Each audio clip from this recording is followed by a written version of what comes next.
আমাদের নর্মালি ইন্টারে তোমার এই 2টা বছর কিন্তু একটা হ্যাবিট বিল্ড হয়ে গেছে যে 2 এর সাথে 2 যোগ দিলে ওইটাও আমরা ক্যালকুলেটরে করি।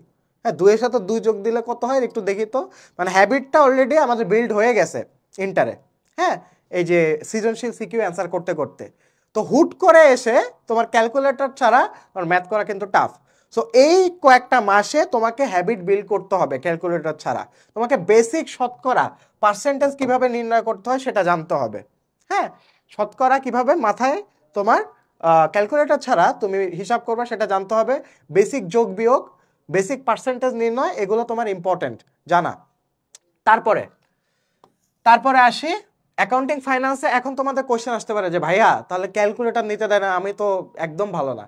তোমাদের চিন্তার কোনো কারণ নাই, এমন কোনো ম্যাথ ওরা দিবে না এটা তুমি মাথায় ম্যাথ করতে পারবা না, এমন কোনো ম্যাথ মানে কমপ্লিকেটেড কোনো ম্যাথ দিবে না। ঠিক আছে, তোমাকে কখনোই এফবি এর সূত্র দিবে না, এফবি এর সূত্র দিবে না যে PV into 1 plus I to the power N, এরকম টু দি পাওয়ার ম্যাথ কখনোই দিবে না। হায়েস্ট গেলে বিধি 69 দিতে পারে, রুল 69 বা রুল 72, এরকম টাইপ ম্যাথ দিতে পারে যেগুলো তুমি মাথায় কাউন্ট করতে পারবা। সো তোমার ভয়ের কোনো কারণ নাই। ঠিক আছে,